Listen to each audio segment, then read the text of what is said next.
Yang berhormat saudara saya Timbalan Presiden Datuk Seri Ahmad Faizal Azumu Peja, dan yang berbahagia Datin Yang berhormat sahabat saya Tan Sri Rais Yatim, yang di-Petua Dewan Negara, rakan-rakan pimpinan Perikatan Nasional Datuk Dominic Lau selaku Presiden Parti Gerakan Malaysia, pimpinan tertinggi Parti Pribumi Bersatu Malaysia bersama-sama yang hadir di sini, Datuk Dr. Radhi Jidin, Naib Presiden. Yang berhormat Datuk Rina Harun, Ketua Sri Kandi, Datuk Wan Ahmad Faizal, Ketua Armada, dan Yang Comel Lote, Ketua Sri Kandi Muda, Saudari Nurul, pimpinan Majlis Tinggi yang hadir, Yang berhormat Menteri-Menteri Kanan, Yang berhormat Datuk Azmin Ali, Pengarah Pilihan Raya Perikatan Nasional dan Ketua Penerangan Perikatan Nasional. Mana Datuk Azmin? Kenapa duduk belakang? Ketua-ketua Badan Pimpinan Negeri-Negeri, minta maaf Ketua Bersekutu Dr. Chong, pengurusi-pengurusi Badan Pimpinan Negeri-Negeri, ketua-ketua bahagian dan juga sayap-sayap Armada Sri Kandi dan Sri Kandi Muda, saudara-saudari yang saya hormati sekalian. Apa khabar semua? Suka saya dengar semuanya dalam keadaan sehat walafiat, alhamdulillah.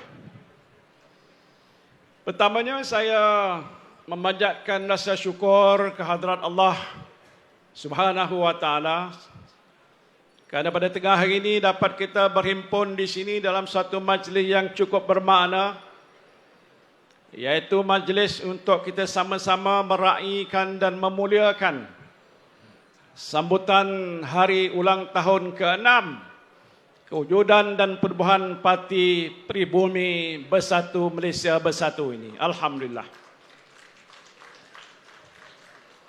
Walaupun dia merupakan satu tempoh yang tidak terlalu panjang, 6 tahun sejak dia tertubuh, tetapi saya kira dia merupakan satu detik peristiwa penting dalam sejarah negara kita. Kerana terbentuknya Parti Pribumi Bersatu Malaysia ini adalah atas asas dan tujuan yang cukup mulia, iaitu untuk menentang kleptokrasi, salah guna kuasa, kemungkaran rasuah yang leluasa berlaku dalam negara kita pada hari ini.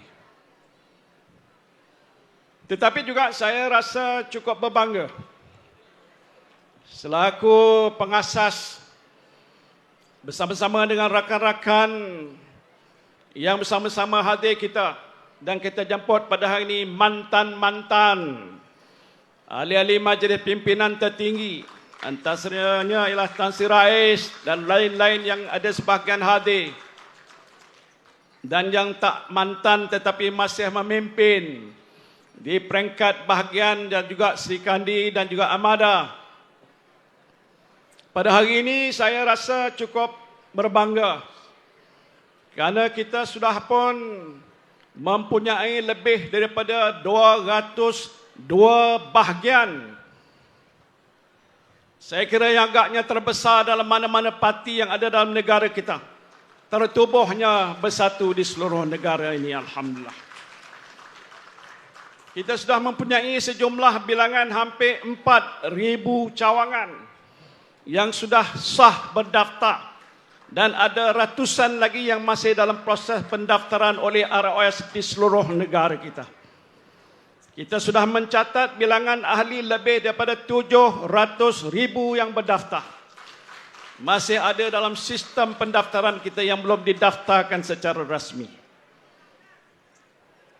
Pendek kata, dalam satu tempoh yang tidak terlalu panjang, Bersatu sudah pun melakar satu sejarah penting dalam politik negara kita, yaitu suatu gerakan yang begitu besar yang mempunyai dokongan rakyat yang berjuta bilangan. Sesuatu pencapaian yang telah pun kita sama-sama rayakan ini adalah bukti jelas bahawa rakyat Malaysia pada hari ini amat tertarik, malahan mendukung perjuangan kita untuk membentuk sebuah kerajaan insya-Allah yang akan datang yang baik, yang boleh meletakkan negara kita dalam keadaan yang lebih stabil, yang boleh menjamin masa depan kita yang lebih cerah, dan kita dapat membersihkan apa yang telah berlaku dalam negara ini, elemen-elemen salah guna kuasa, kemungkaran dan juga rasuah yang berleluasa. Saya nak mengambil masa sedikit, kerana ini waktu jam tengah hari, kata berucap panjang, ramai yang tertidur di atas meja di hadapan saya. Tapi pentingnya untuk saya mengulangi apa yang dikatakan termaktub dalam perlembagaan parti kita. Kalau siapa di sini adalah pakar, boleh rujuk kepada pasal 6 dalam Perlembagaan Bersatu, yang antara lainnya menyebut matlamat perjuangan bersatu adalah pertamanya mempertahankan kemerdekaan dan kedaulatan negara kita. Ini amat penting, tak boleh kita gadaikan. Keduanya ialah menegakkan Islam sebagai agama persekutuan.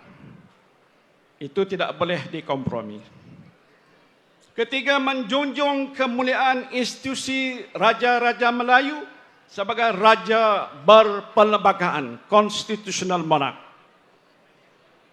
Keempatnya ialah menghormati hak semua individu untuk mengamalkan agama masing-masing di negara kita. Itu terjamin dalam perlembagaan. Kelimanya ialah untuk mempertahankan kedudukan istimewa orang Melayu dan anak negeri Sabah dan Sarawak, serta hak-hak yang sah untuk semua kaum seperti yang mana yang termaktub dalam perlembagaan persekutuan. Keenamnya ialah memperkasakan bahasa Melayu dan memelihara hak semua kaum untuk mempelajari bahasa ibunda masing-masing. Ketujuhnya ialah menegakkan sistem demokrasi berparlimen dan doktrin pengasingan separation of powers, yang termaksud di dalamnya menghormati kebebasan badan kehakiman kita. Lapannya ialah memperkasa agenda memerangi rasuah dan salah guna kuasa untuk mewujudkan amalan tadbir urus yang baik dan pemerintahan yang bersih, beramanah dan berintegriti. Memelihara hak asasi rakyat, membentuk masyarakat Malaysia yang inklusif, memperjuangkan keadilan sosial, mengagihkan kekayaan negara secara adil dan saksama, membela kebajikan rakyat dan membasmi kemiskinan tanpa mengira kaum dan agama, mendukung prinsip bahawa setiap rakyat berhak untuk berjaya, memupuk semangat perpaduan kaum, mengamalkan prinsip-prinsip rukun negara dan perlembagaan persekutuan dan perlembagaan negeri-negeri, dan tidak kurang pentingnya untuk menyertai pilihan gaya bagi tujuan membentuk kerajaan. Ini dalam perlembagaan kita. Sebab itu, kita tak boleh lari daripada apa-apa yang telah pun saya sebutkan satu persatu sebagai asas perjuangan kita. Lebih penting dalam situasi yang cukup mencabar pada hari ini, kita tidak berada dalam keadaan yang selesa. Negara kita berhadapan dengan situasi politik yang terumbang-ambing. Ekonomi negara selepas kita menghadapi pandemik yang panjang tidak kukuh, malah lemah dan menjadi semakin lemah. rakyat kita yang terkesan dengan masalah COVID ini begitu ramai. Kadar kemiskinan yang dulunya di kalangan B40 sudah naik kepada B61. Ini petanda-petanda. We are facing the most challenging of time. Ya, waktu saya memimpin negara sebagai Perdana Menteri, kita berhadapan dengan satu situasi yang dikatakan unprecedented, yaitu situasi COVID yang melanda dunia dan melanda Malaysia. Selepas itu kita berhadapan dengan masalah kesannya kepada ekonomi negara kita. Sekarang walaupun sudah beralih ke fasa endemik, tetapi keadaan kita tidak lagi bertambah baik. Sebab itu kita mesti mengambil satu pendirian yang penting untuk menentukan supaya negara kita ini dapat kita selamatkan. It is about saving the country. Apa yang telah pun kita lakukan, kita cuba selamatkan. Tapi malang sekali, kita belum hasil sepenuhnya. Sekarang ini negara ada dipimpin oleh Perdana Menteri. Kita bekerjasama ialah untuk menjamin sedikit sebanyak ada kestabilan dalam negara kita. Tetapi saya berani menyebutkan beberapa hari yang lepas bahawa saya rasa tidak cukup dengan apa yang telah pun dilakukan oleh Perdana Menteri, kerana situasi negara kita semakin hari semakin menjadi lebih buruk. Saya tak nak membandingkan saya dengan beliau. It is not fair. Kerana saya tidak berada di situ lagi. Tapi waktu sekarang ni dia dipimpin oleh seorang Perdana Menteri. Rakan-rakan kita ada bersama-sama kerana kita mendukung konsep orang kata bekerja bersama-sama untuk menjaga dan memelihara negara kita. Ya, mereka telah berkorban dan berusaha, tapi it's not enough. Saya tidak nak mengajar Perdana Menteri, itu bukan tugas saya. Tetapi peranan kita sebagai sebuah gerakan parti politik yang begitu cukup memuliakan perkara-perkara yang saya sebutkan tadi, menjadi lebih tercabar. Apa yang harus kita lakukan? Jadi setakat yang telah pun kita lakukan dan kita mampu lakukan, kita buat. Walaupun kita telah pun meletakkan Datuk Seri Ismail Sabri sebagai Perdana Menteri dengan mengharapkan ada bentuk kerjasama, persefahaman. Tetapi nampaknya UMNO tetap UMNO. UMNO masih gelojoh dengan kuasa. Hampir sebahagian jawatan-jawatan penting dipindah dan ditukar pada orang-orang UMNO saja. Hatta kejawatan ketua kampung pun tidak mahu berkongsi dengan kita untuk bersama-sama membela nasib rakyat yang ada di bawah ini. Apalagi di peringkat JLC dan badan-badan yang lain. Saya tak payah nak sebut panjang. Saudara-saudara yang ada di hadapan saya ini pun mahir dan tahu tentang situasi sebegini. It's not getting better. Jadi oleh sebab itu, yang boleh dapat menentukan hala tuju negara kita ialah kita. Ya, kita tidak merupakan parti yang terbesar, tapi kita ada tekad. Saya tengok muka-muka yang ada di depan saya ini cukup berani. Bukan pengecut, betul? Berani untuk memikul satu beban tugas yang maha berat. Nak menyelamatkan negara pun bukan senang. Walaupun negara kita tidak menghadapi ancaman keselamatan dalam bentuk peperangan dan sebagainya. But we are facing a war, a different war. It is about saving the country from fallen, kedatuh ke dalam satu paras kolam yang paling dalam. Pakar-pakar penganalisa antarabangsa telah pun menyatakan dengan jelas, sekarang kita menghadapi masalah, tapi tahun hadapan masalah lagi besar lagi. Tak ada satu negara yang telah menyatakan bahawa tahun hadapan keadaannya bertambah baik. Walaupun sudah ada usaha dibuat, sudah ada petanda-petanda pertumbuhan, itu tidak dapat kita nafikan. Tapi itu tidak mencukupi. Sebab itu, jawapan yang paling penting ialah bila mana pilihan raya sampai, kita tukar kerajaan yang ada hari ini dan kita bina sebuah kerajaan perikatan nasional. Bukan pasal saya nak jadi Perdana Menteri. It doesn't matter. Anybody can lead the party and lead the government. But importantly, bahawa Perikatan Nasional mesti kembali untuk berkuasa supaya menguruskan negara ini dengan cara yang lebih teratur, lebih berkesan. Yang paling penting ialah nak menentukan rakyat jelata mesti ada cukup makan di atas meja mereka. There must food be on the table. Anak mereka mampu pergi ke sekolah. Wanita-wanita tidaklah orang kata terbiar begitu saja dan tidak ada pembelaan. Ini mungkin agak dalam konteks kerajaan tidaklah agak begitu diutamakan, tapi kami Perikatan Nasional anggap ini sebagai sesuatu yang tidak boleh kita perkecilkan. Kalau dahulunya B40 hanya 40% daripada kelompok rakyat Malaysia jatuh dalam golongan yang dikatakan miskin dan termiskin dan miskin tegar. Hari ini sebuah kajian oleh Badan Bukan Kerajaan Mindshare yang telah memberi taklimat pada saya menyatakan, Tan Sri, bahawa kadar kemiskinan sudah bertambah daripada 40% naik kepada 61%.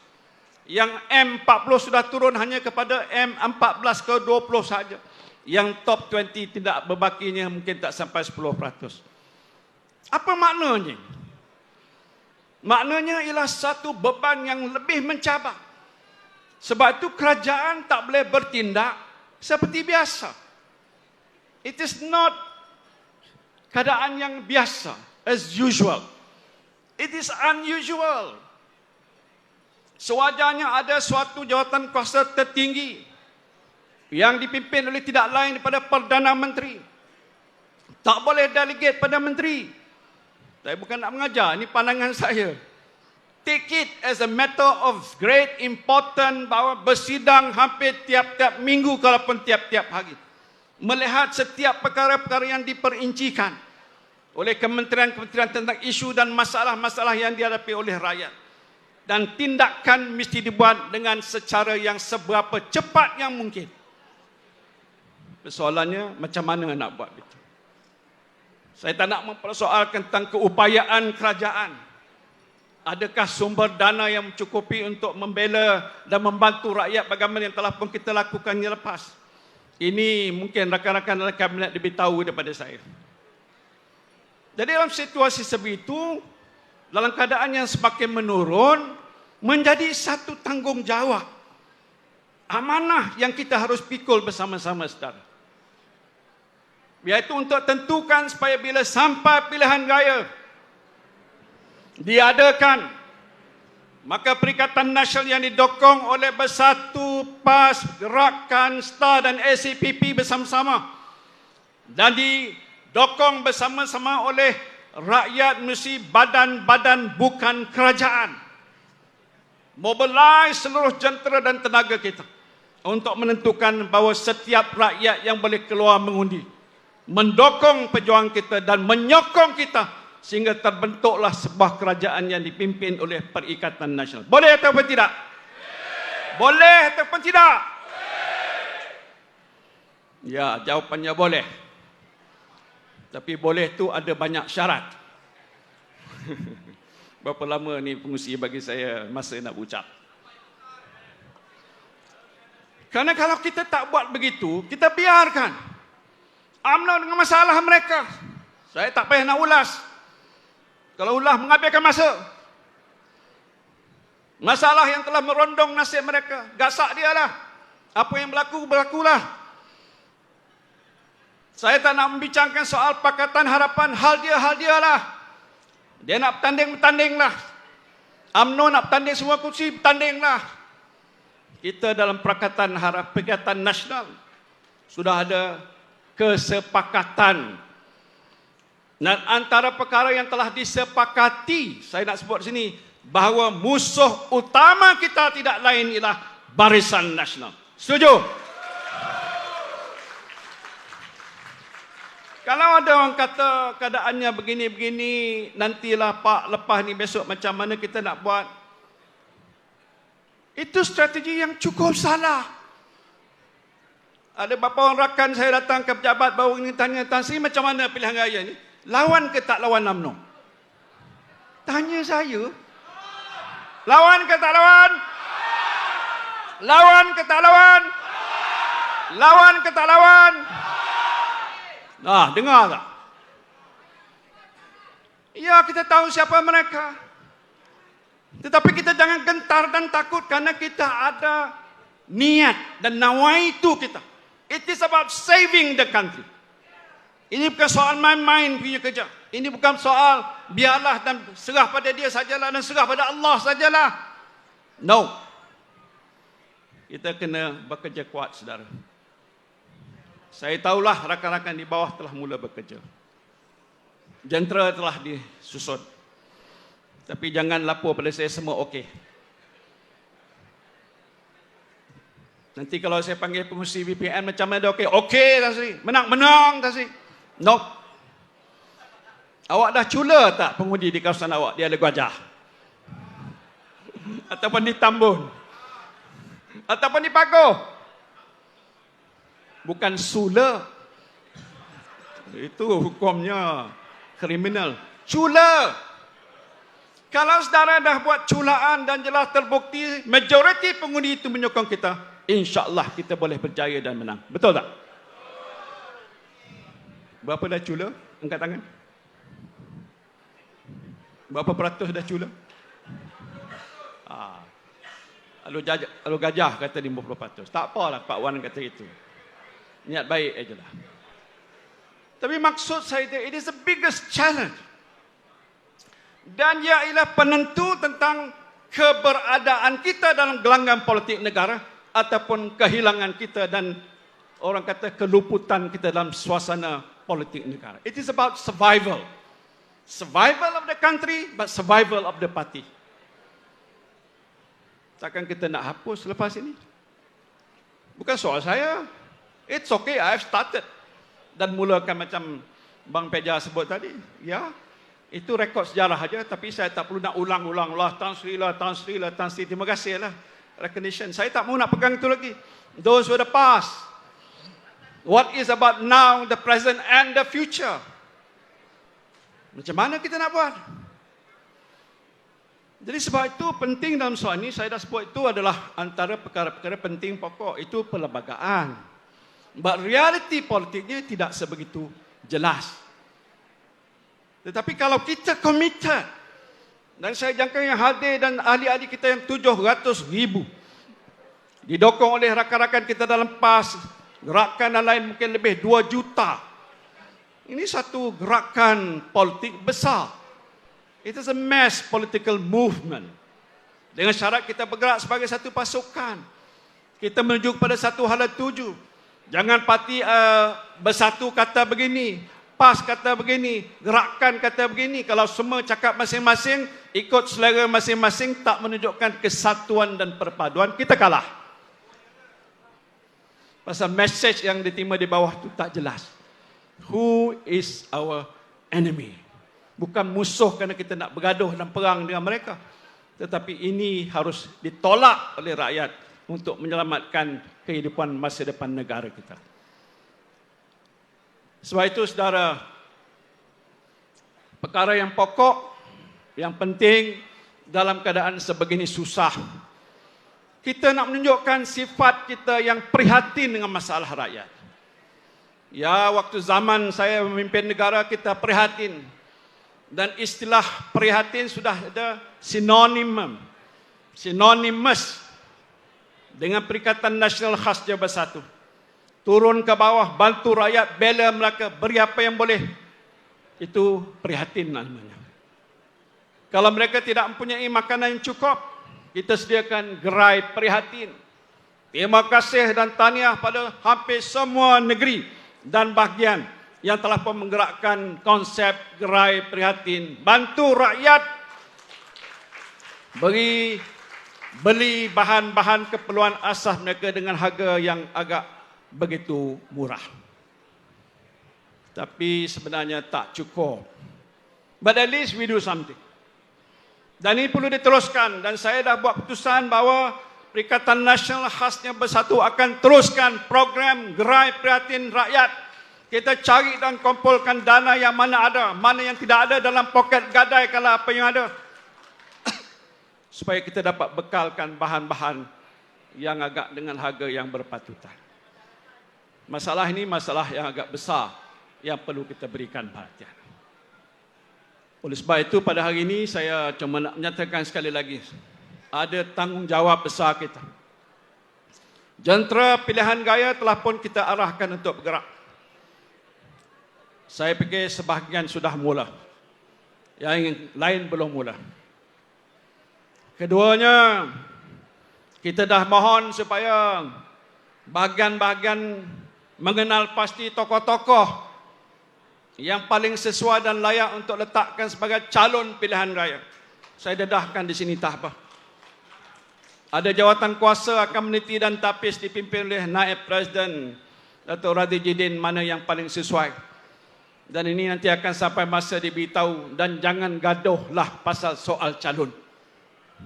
Bila parti sudah menang dan berkuasa, semua orang akan ada tanggungjawabnya. Kita bukan macam parti UMNO nak suruh kaut. Kita tak sakau siapa pun. Harta rakyat tetap rakyat punya.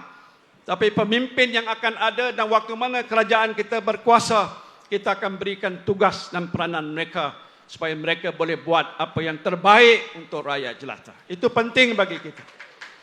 Anak-anak muda kita, Waf yang memimpin Amada, Tok Rina yang memimpin Sikandi, dan Nurul yang memimpin Sikandi Muda. Peranan sayap-sayap dan juga bersekutu kita ni penting.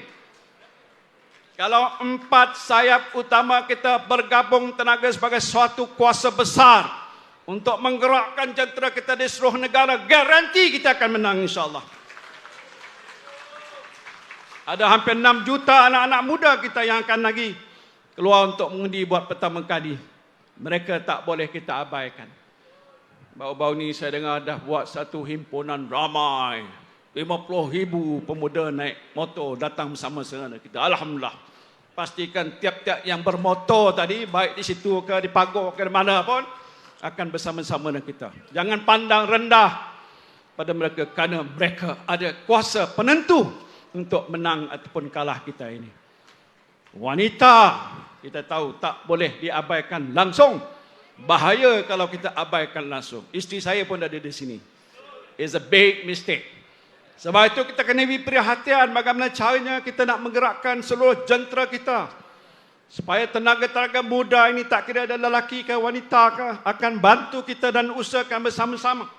Mendukung tugas yang penting untuk meyakinkan pada setiap pengundi bahawa kita adalah pilihan yang terbaik untuk menjamin masa depan mereka.